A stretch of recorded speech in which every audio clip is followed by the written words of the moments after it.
வணக்கம். தந்தையின் பாட்காஸ்ட் செய்திகளை வாசிப்பது நான் கார்த்திகா பிரகாஷ். முதலில் தலைப்புச் செய்திகள்.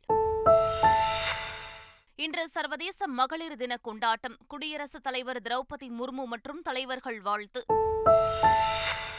தமிழ்நாட்டை வஞ்சிக்காத மத்திய அரசு அமைய மக்கள் நல்ல முடிவை அளிக்க வேண்டும். சென்னையில் நலத்திட்டங்களை தொடங்கி வைத்து முதலமைச்சர் ஸ்டாலின் பேச்சு.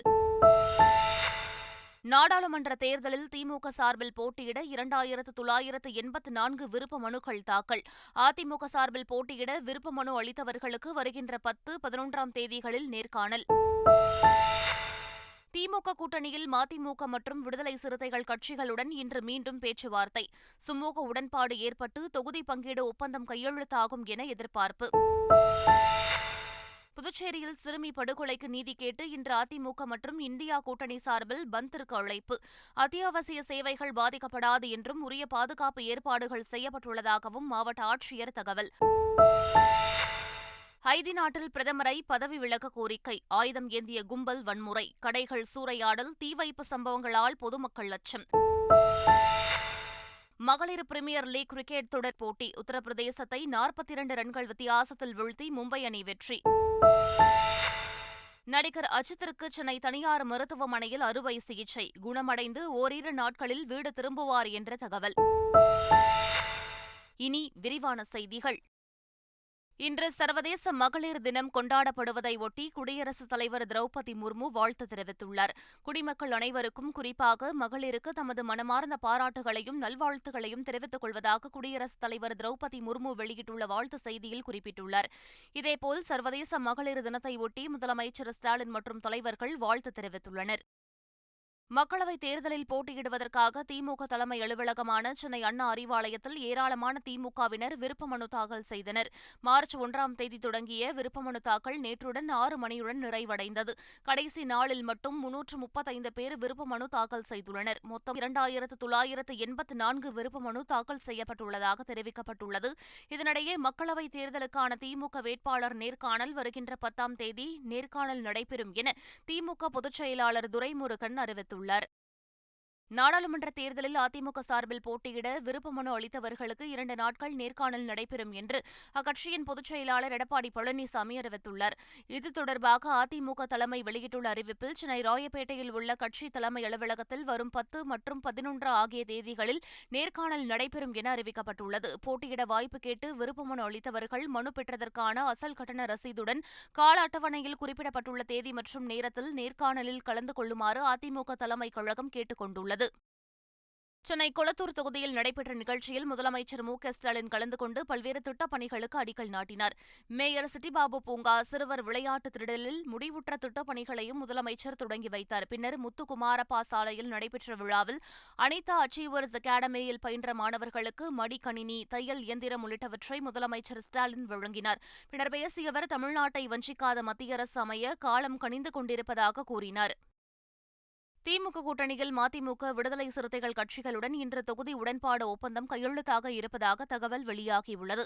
திமுக கூட்டணியில் அங்கம் வகிக்கும் 2 கம்யூனிஸ்ட் கட்சிகள், இந்தியன் யூனியன் முஸ்லீம் லீக் கட்சி மற்றும் கொங்குநாடு மக்கள் தேசிய கட்சி ஆகிய கட்சிகளுடன் தொகுதி உடன்பாடு ஒப்பந்தம் கையெழுத்தாகியுள்ளது. ஆனால் காங்கிரஸ், மதிமுக, விடுதலை சிறுத்தைகள் ஆகிய கட்சிகளுடன் தொகுதி உடன்பாடு எட்டப்படாமல் இழுபறி நீடித்து வருகிறது. இந்நிலையில் மதிமுக, விடுதலை சிறுத்தைகள் ஆகிய கட்சிகளுடன் தொகுதி உடன்பாடு எட்டப்பட்டு இன்று ஒப்பந்தம் கையெழுத்தாகும் என்று தகவல் வெளியாகியுள்ளது.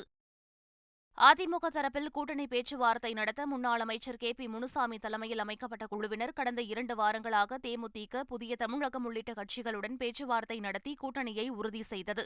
இந்நிலையில் அதிமுக தொகுதி பங்கீடு பேச்சுவார்த்தை குழுவினர் சென்னையில் எடப்பாடி பழனிசாமியுடன் ஆலோசனை மேற்கொண்டனர். அப்போது பாமகவுடன் கூட்டணி பேச்சுவார்த்தை நடத்துவது குறித்து ஆலோசிக்கப்பட்டதாக கூறப்படுகிறது. இதனிடையே நாடாளுமன்ற தேர்தலில் அதிமுகவுக்கு ஐக்கிய முஸ்லிம் முன்னேற்றக் கழகம் ஆதரவு தெரிவித்துள்ளது. சென்னையில் அதிமுக பொதுச் செயலாளர் எடப்பாடி பழனிசாமியை ஐக்கிய முஸ்லிம் முன்னேற்றக் கழக தலைவர் ஹைதர் அலி சந்தித்து ஆதரவு தெரிவித்தார். வடசென்னை அனல்மின் நிலைய ஒப்பந்த தொழிலாளர்கள் தங்களை பணி நிரந்தரம் செய்ய வலியுறுத்தி முதலமைச்சர் ஸ்டாலினிடம் கோரிக்கை மனு அளித்தனர். திருவள்ளூர் மாவட்டம் அத்திப்பட்டியில் நிறுவப்பட்டுள்ள வடசென்னை மிக உய்ய அனல்மின் நிலையத்தை முதலமைச்சர் ஸ்டாலின் ரிப்பன் வெட்டி திறந்து வைத்தார். முன்னதாக நிகழ்ச்சிக்கு வந்த முதலமைச்சரிடம் ஒப்பந்த தொழிலாளர்கள் பணி நிரந்தரம் கோரிக்கையை முன்வைத்து மனு அளித்தனர். டாக்டர் அம்பேத்கர் சட்ட பல்கலைக்கழகம் மற்றும் கால்நடை மருத்துவ அறிவியல் பல்கலைக்கழகத்தின் துணை வேந்தர்களின் பதவிக்காலத்தை மேலும் ஓராண்டு நீட்டித்து உத்தரவு பிறப்பிக்கப்பட்டுள்ளது. வரும் ஏப்ரல் மாதத்துடன் இருவரின் பதவிக்காலம் முடிவடைய உள்ள நிலையில் அதனை மேலும் ஓராண்டு காலம் நீட்டித்து தமிழக ஆளுநரும் பல்கலைக்கழக வேந்தருமான RN ரவி உத்தரவிட்டுள்ளார். சென்னை ராயப்பேட்டையில் உள்ள அதிமுக தலைமை அலுவலகத்தில் அக்கட்சியின் மகளிர் அணி சார்பில் சர்வதேச மகளிர் தின விழா இன்று கொண்டாடப்பட உள்ளது. இந்நிகழ்ச்சியில் அதிமுக பொதுச் செயலாளர் எடப்பாடி பழனிசாமி பங்கேற்று மகளிர் தின விழாவை முன்னிட்டும் முன்னாள் முதலமைச்சர் ஜெயலலிதாவின் 76வது பிறந்த நாளை முன்னிட்டும் 76 கிலோ எடை கொண்ட கேக் வெட்டி சிறப்பிக்கவுள்ளார். இதனைத் தொடர்ந்து எடப்பாடி பழனிசாமி பொதுமக்களுக்கு நலத்திட்ட உதவிகளையும் வழங்குகிறார். சென்னை தலைமைச் செயலகத்தில் உணவு மற்றும் உணவுப் பொருள் வழங்கல் துறை அமைச்சர் சக்கரபாணி தலைமையில் அதிகாரிகளுடன் ஆலோசனைக் கூட்டம் நடைபெற்றது. அப்போது புதிய குடும்ப அட்டைகளை விரைந்து வழங்க நடவடிக்கை எடுக்க வேண்டும் என அறிவுறுத்திய அமைச்சர் சக்கரபாணி கைவிரல் ரேகை பதிவு செய்வதை கட்டாயப்படுத்தக்கூடாது என தெரிவித்தார். நெல் கொள்முதலின் போது தவறு நிகழாத வண்ணம் மேற்கொள்ள வேண்டும் என்றும் அதிகாரிகளுக்கு அமைச்சர் சக்கரபாணி அறிவுறுத்தினார். புதுச்சேரியில் சிறுமி படுகொலைக்கு நீதி வேண்டி இந்தியா கூட்டணி சார்பில் கண்டன பேரணி நடைபெற்றது. இதில் சட்டமன்ற எதிர்க்கட்சித் தலைவர் சிவா, முன்னாள் முதலமைச்சர் நாராயணசாமி உள்ளிட்ட ஏராளமானோர் பங்கேற்றனர். அண்ணா சாலையில் தொடங்கிய பேரணி சட்டமன்றம் அருகே நிறைவடைந்தது. அப்போது அமைச்சர் நமச்சிவாயம் பதவி விலகக் கோரி பேரணியில் பங்கேற்றவர்கள் முழக்கமிட்டனர். இந்நிலையில் இன்று இந்தியா கூட்டணி சார்பில் புதுச்சேரியில் மாநிலம் தழுவிய பந்திற்கு அழைப்பு விடுக்கப்பட்டுள்ளது. சிறுமி படுகொலைக்கு நீதி கேட்டு புதுச்சேரியில் இன்று அதிமுக மற்றும் இந்தியா கூட்டணி சார்பில் பந்திற்கு அழைப்பு விடுக்கப்பட்டுள்ளது. இதையொட்டி மாவட்ட ஆட்சியர் குலோத்துங்கன் அதிகாரிகளுடன் ஆலோசனை மேற்கொண்டார். பின்னர் செய்தியாளர்களிடம் பேசிய மாவட்ட ஆட்சியர், பந்த் காரணமாக அத்தியாவசிய சேவைகள் பாதிக்கப்படாது என்றும் மாணவ மாணவிகள் இன்று அச்சமின்றி பள்ளிகளுக்கு சென்று தேர்வு எழுதலாம் என்றும் தெரிவித்தார். முழு அடைப்பு போராட்டத்தை ஒட்டி உரிய பாதுகாப்பு முன்னேற்பாடுகள் செய்யப்பட்டுள்ளதாகவும் மாவட்ட ஆட்சியர் தெரிவித்தார். புதுச்சேரி சிறுமி கொலை வழக்கில் கைது செய்யப்பட்ட விவேகானந்தன் மற்றும் கருணாஸ் ஆகிய இருவரையும் போலீசார் நீதிமன்றத்தில் ஆஜர்படுத்தினர். இருவரையும் 15 நாட்கள் நீதிமன்ற காவலில் வைக்க நீதிமன்றம் உத்தரவிட்டதை அடுத்து அவர்களை போலீசார் காலாப்பட்டு மத்திய சிறையில் அடைத்தனர். இதனிடையே சிறுமி கொலை வழக்கில் விசாரணை அதிகாரியான முத்தியால்பேட்டை காவல் நிலைய ஆய்வாளர் தனச்செல்வம் மற்றும் உதவி ஆய்வாளர் ஜெயகுருநாதன் உள்ளிட்ட இருவர் பணியிட மாற்றம் செய்யப்பட்ட நிலையில் மேலும் 11 காவலர்களை பணியிட மாற்றம் செய்து புதுச்சேரி காவல்துறை தலைமையகம் உத்தரவிட்டுள்ளது. எல்லை தாண்டி மீன்பிடித்ததாக தமிழக மீனவர்களை கைது செய்யும் இலங்கை கடற்படையினரை கண்டித்து ராமேஸ்வரத்தில் கண்டன ஆர்ப்பாட்டம் நடைபெற்றது. தமிழக மீனவர்களை பாதுகாக்க மத்திய அரசு தடுக்க தவறிவிட்டதாக கூறி மீனவர்கள் கோஷங்களை எழுப்பினர். ஆர்ப்பாட்டத்தில் கலந்து கொண்ட இந்திய கம்யூனிஸ்ட் கட்சியின் மாநில செயலாளர் முத்தரசன், தமிழக மீனவர்களுக்கும் உயிருக்கும் உடைமைகளுக்கும் தொழிலுக்கும் பாதுகாப்பில்லாத சூழல் நிலவுவதாக தெரிவித்தார். இதனிடையே எல்லை தாண்டி மீன்பிடித்ததாக கூறி இலங்கை கடற்படையால் கைது செய்யப்பட்டு விடுவிக்கப்பட்ட 18 தமிழக மீனவர்களும் சென்னை வந்தடைந்தனர். கடந்த மாதம் 7ஆம் தேதி நெடுந்தீவு அருகே 2 படகுகளில் சென்ற 18 ராமேஸ்வரம் மீனவர்களை இலங்கை கடற்படை கைது செய்தது. மத்திய மாநில அரசுகள் நடத்திய பேச்சுவார்த்தைகளுக்கு பின் 18 மீனவர்களும் விடுதலை செய்யப்பட்டனர். கொழும்பிலிருந்து விமானம் மூலம் சென்னை வந்த மீனவர்கள் பின்னர் அவர்களது சொந்த ஊர்களுக்கு அனுப்பி வைக்கப்பட்டனர். போதைப்பொருள் வழக்கில் தேடப்படும் ஜாஃபர் சாதிக்குடன் தான் இருக்கும் புகைப்படம் குறித்து தமிழக டிஜிபி சங்கர் ஜிவால் விளக்கம் அளித்துள்ளார். நம்ம ஒரு சிசிடிவிஸ் இனாகரேஷன் பண்றோம். சிசிடிவிஸ் பொதுவான நம்ம பப்ளிக் கோஆபரேஷன்ல எதுக்கான பப்ளிக் போலீஸ் பார்ட்னர்ஷிப்ல நிறைய இனாகரேட் பண்ணுவோம். அந்த ஃபங்க்ஷன்ல 15 ஸ்பான்சர் இருந்திருக்காங்க. 15 ஸ்பான்சர்ல ஸ்டேட் பேங்க் ஆஃப் இந்தியா இருந்திருக்காங்க. அவர் ஒரு ஸ்பான்சரை வந்திருக்காரு. வந்துட்டு 10 சிசிடிவி ஸ்பான்சர் பண்ணியிருக்காரு அவர் அந்த ஏரியா ஆள்னால்னா. ஆனால் தெரிஞ்சதுக்கு அப்புறம் நம்ம இப்போ ஏதாவது வெளியே தகவல் வந்ததுக்கு அப்புறம் அந்த சிசிடிவி 10 எடுத்துட்டு திரும்பி கொடுத்துட்டோம். அந்த நம்ம ரிப்ளேஸ் பண்ணி நம்ம சிசிடிவி போட்டிருக்கோம். கொடநாடு வழக்கு விசாரணை இன்று மீண்டும் நடைபெறுகிறது. முன்னாள் முதலமைச்சர் ஜெயலலிதாவுக்கு சொந்தமான கொடநாடு பங்களாவில் கடந்த 2017ஆம் ஆண்டு கொள்ளை சம்பவம் நடைபெற்றது. இது தொடர்பான வழக்கு கடந்த 6 ஆண்டுகளாக உதகையில் உள்ள மாவட்ட அமர்வு நீதிமன்றத்தில் நடைபெற்று வருகிறது. கடந்த ஓராண்டாக சிபிசிஐடி போலீசார் வழக்கை விசாரணை செய்து வரும் நிலையில் தடயவியல் நிபுணர்கள் அடங்கிய சிபிசிஐடி போலீசார் குழுவினர் கொடநாடு பங்களாவில் நேற்று ஆய்வு மேற்கொண்டனர். கொடநாடு பங்களா நுழைவாயில் கதவு, ஓம் பகதூர் கொல்லப்பட்ட இடம் உள்ளிட்ட இடங்களில் ஆய்வு மேற்கொண்டனர். 5 மணி நேரம் நடைபெற்ற இந்த ஆய்வின்போது கொடநாடு எஸ்டேட் தரப்பில் மேலாளர் நடராஜன், கொடநாடு வழக்கறிஞர் இளந்தமிழ் மற்றும் கொடநாடு விஏஓ சந்தியா ஆகியோர் உடனிருந்தனர். இந்த வழக்கு இன்று விசாரணைக்கு வரவுள்ள நிலையில் ஆய்வு குறித்து நீதிமன்றத்தில் சிபிசிஐடி போலீசார் அறிக்கை தாக்கல் செய்வார்கள் என தெரிகிறது. முன்னாள் சிறப்பு டிஜிபி ராஜேஷ் தாஸ் தாக்கல் செய்த மனு குறித்து காவல்துறை பதிலளிக்க சென்னை உயர்நீதிமன்றம் உத்தரவிட்டுள்ளது. கடந்த 2021ஆம் ஆண்டு பெண் எஸ்பிக்கு பாலியல் தொல்லை புகார் தொடர்பான வழக்கில் முன்னாள் சிறப்பு டிஜிபி ராஜேஷ் தாஸுக்கு குற்றவியல் நீதிமன்றம் 3 ஆண்டுகள் சிறை தண்டனை விதித்தது. இதனை உறுதி செய்த விழுப்புரம் முதன்மை அமர்வு நீதிமன்றம் மேல்முறையீடு செய்வதற்கு ஏதுவாக தண்டனையை நிறுத்தி வைக்க உத்தரவிட்டிருந்தது. இந்நிலையில் தனக்கு விதிக்கப்பட்ட தண்டனையை நிறுத்தி வைக்கவும் சரணடைவதிலிருந்து விலக்களிக்க கோரியும் ராஜேஷ் தாஸ் தரப்பில் சென்னை உயர்நீதிமன்றத்தில் மனு தாக்கல் செய்யப்பட்டது. இது விசாரணைக்கு வந்தபோது பதிலளிக்க காவல்துறை சார்பில் அவகாசம் கோரப்பட்டதை அடுத்து விசாரணை வருகின்ற 12ஆம் தேதிக்கு ஒத்திவைக்கப்பட்டது.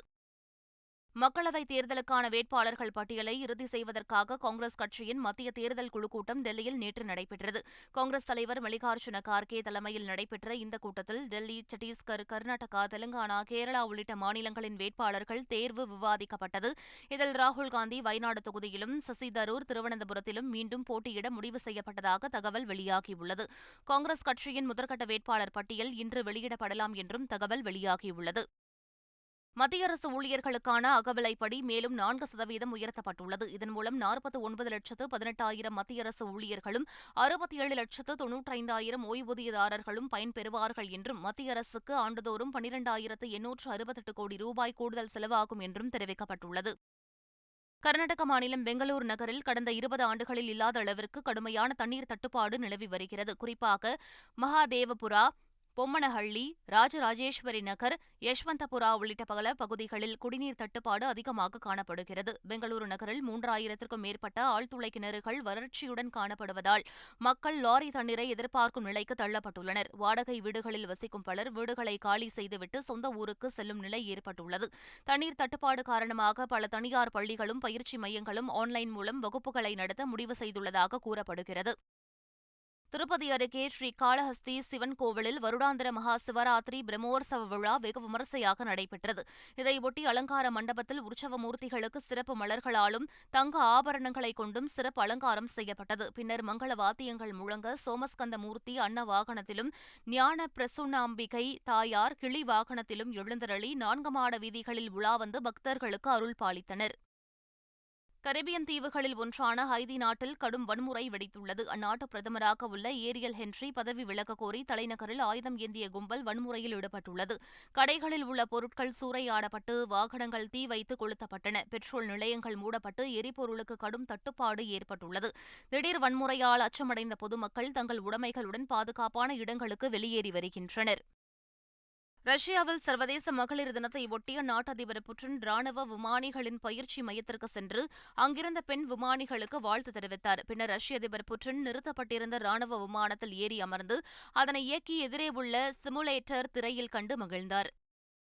மகளிர் பிரிமியர் லீக் கிரிக்கெட் தொடரின் லீக் போட்டியில் உத்தரப்பிரதேசத்தை 42 ரன்கள் வித்தியாசத்தில் மும்பை அணி வீழ்த்தியது. டெல்லி அருண்ஜேட்லி மைதானத்தில் நடைபெற்ற இப்போட்டியில் முதலில் பேட்டிங் செய்த மும்பை அணி 20 ஓவர்களில் 6 விக்கெட் இழப்பிற்கு 160 ரன்கள் எடுத்தது. அதிகபட்சமாக மும்பை வீராங்கனை நாட் ஸ்கைவர் 45 ரன்களும், அமெலியா கெர் 39 ரன்களும் எடுத்தனர். பின்னர் 161 ரன்கள் இலக்கை நோக்கி ஆடிய உத்தரப்பிரதேச அணி விக்கெட்டுகளை இழந்து தடுமாறியது. கேப்டன் அலைசா ஹேலி, கிரண் நாவ்கெர், சமாரி அத்தப்பட்டு ஆகியோர் ஒற்றை இலக்கத்தில் ஆட்டமிழந்தனர். மும்பை வீராங்கனைகள் சிறப்பாக பந்து வீசி கடும் நெருக்கடி கொடுத்தனர். இதனால் 20 ஓவர்களில் 9 விக்கெட் இழப்பிற்கு 118 ரன்கள் மட்டுமே எடுத்து உத்தரப்பிரதேச அணி தோல்வியடைந்தது. நடப்பு தொடரில் மும்பை அணிக்கு இது 4வது வெற்றியாகும்.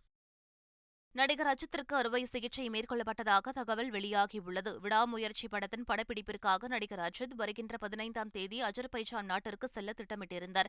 இதற்கிடையே வழக்கமான உடல் பரிசோதனைக்காக சென்னை 1000 விளக்கில் உள்ள தனியார் மருத்துவமனைக்கு அவர் நேற்று சென்றார். மருத்துவர்கள் குழு பரிசோதனை செய்ததில் நடிகர் அஜித்திற்கு மூளையில் சிறிய கட்டி இருந்தது கண்டுபிடிக்கப்பட்டதாகவும், இதையடுத்து மருத்துவமனையின் மூத்த மருத்துவர்கள் அடங்கிய குழுவினர் அறுவை சிகிச்சை செய்து கட்டியை அகற்றியதாகவும் கூறப்படுகிறது. நடிகர் அஜித் மருத்துவ கண்காணிப்பில் இருப்பதால் பூரணமாக குணமடைந்து ஓரிரு நாட்கள் வீடு திரும்புவார் என்று மருத்துவமனை வட்டாரங்கள் தெரிவித்துள்ளன. மீண்டும் தலைப்புச் செய்திகள். இன்று சர்வதேச மகளிர் தின கொண்டாட்டம். குடியரசுத் தலைவர் திரௌபதி முர்மு மற்றும் தலைவர்கள் வாழ்த்து. தமிழ்நாட்டை வஞ்சிக்காத மத்திய அரசு அமைய மக்கள் நல்ல முடிவை அளிக்க வேண்டும். சென்னையில் நலத்திட்டங்களை தொடங்கி வைத்து முதலமைச்சர் ஸ்டாலின் பேச்சு. நாடாளுமன்ற தேர்தலில் திமுக சார்பில் போட்டியிட 2984 விருப்ப மனுக்கள் தாக்கல். அதிமுக சார்பில் போட்டியிட விருப்ப மனு அளித்தவர்களுக்கு வருகின்ற 10, 11ஆம் தேதிகளில் நேர்காணல். திமுக கூட்டணியில் மதிமுக மற்றும் விடுதலை சிறுத்தைகள் கட்சிகளுடன் இன்று மீண்டும் பேச்சுவார்த்தை. சுமூக உடன்பாடு ஏற்பட்டு தொகுதி பங்கீடு ஒப்பந்தம் கையெழுத்தாகும் என எதிர்பார்ப்பு. புதுச்சேரியில் சிறுமி படுகொலைக்கு நீதி கேட்டு இன்று அதிமுக மற்றும் இந்தியா கூட்டணி சார்பில் பந்திற்கு அழைப்பு. அத்தியாவசிய சேவைகள் பாதிக்கப்படாது என்றும் உரிய பாதுகாப்பு ஏற்பாடுகள் செய்யப்பட்டுள்ளதாகவும் மாவட்ட ஆட்சியர் தகவல். ஹைதி நாட்டில் பிரதமரை பதவி விலக கோரிக்கை. ஆயுதம் ஏந்திய கும்பல் வன்முறை. கடைகள் சூறையாடல், தீ வைப்பு சம்பவங்களால் பொதுமக்கள் அச்சம். மகளிர் பிரிமியர் லீக் கிரிக்கெட் தொடர் போட்டி. உத்தரப்பிரதேசத்தை 42 ரன்கள் வித்தியாசத்தில் வீழ்த்தி மும்பை அணி வெற்றி. நடிகர் அஜித்திற்கு சென்னை தனியார் மருத்துவமனையில் அறுவை சிகிச்சை. குணமடைந்து ஓரிரு நாட்களில் வீடு திரும்புவார் என்ற தகவல். இத்துடன் பாட்காஸ்ட் செய்திகள் நிறைவு பெறுகின்றன. வணக்கம்.